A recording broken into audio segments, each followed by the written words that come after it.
الرحیم۔ نماز دین کا ستون، جنت کی کنجی، مومن کے لیے معراج اور مومن بندے کے لیے اللہ تعالیٰ سے بات چیت کرنے کا ذریعہ ہے۔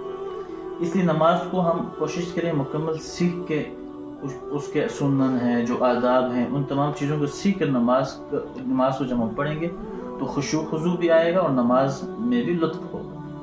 اس لیے تمام حضرات کوشش کریں قریب کی جو مسجد ہے، قریب کا جو مدرسہ ہے وہاں جائیں، اور وہاں جا کے جو مفتی صاحب ہیں، وہاں جو بڑے ہیں یا جو وہاں پہ درس دے رہے ہیں، ان سے یہ عرض کریں بھی ہمیں نماز کا طریقہ سکھائیں۔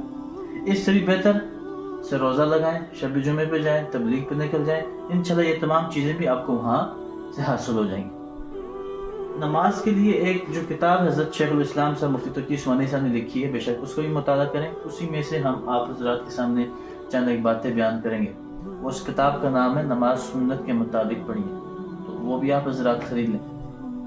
اس میں جو مفتی صاحب نے برکاتہ نے جو چند باتیں درمیان میں لکھی ہیں وہ ہم آپ حضرات سے شیئر کریں گے۔ سب سے پہلے نماز شروع کرنے سے پہلے چند باتوں کو ہم نے اس کو استحضار کرنا ہے، ان کو یاد کرنا ہے، ان کے اوپر عمل کرنے کی کوشش کرنی ہے۔ ان میں سے پہلی بات ہے کہ جب نماز پڑھنے لگیں تو نماز پڑھنے سے پہلے ہمیں دیکھنا ہے کہ آیا جو نمازی ہے، نماز پڑھنے والا جو شخص ہے، اس کا رخ قبلے کی طرف ہے یا نہیں۔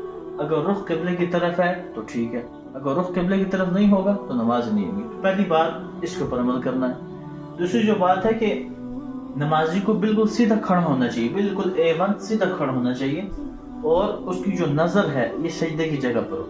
آگے پیچھے دیکھنا، اوپر آسمان کی طرف دیکھنا، آسمان کی طرف دیکھنے میں بھی ممانعت حدیث میں منع کیا کہ آگے پیچھے بھی نہیں دیکھنا۔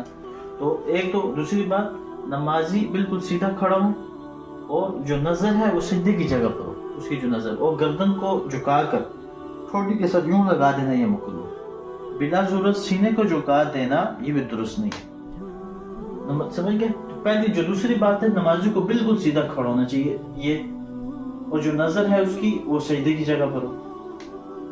بلا ضرورت سینے کو جھکا دے گا یہ بھی درست نہیں ہے، اور گردن کو ٹھوڑی کے ساتھ بلا ضرورت لگا دینا یہ بھی مکروہ ہے۔ تو یہ دو باتیں آپ حضرات ذہن میں رکھنے، اس کو لکھنے کی کوشش کریں، اور نماز سے پہلے ان کو دہرانے کی کوشش کریں۔ اللہ تعالیٰ ہم سب کو عمل کرنے کی توفیق عطا فرمائے۔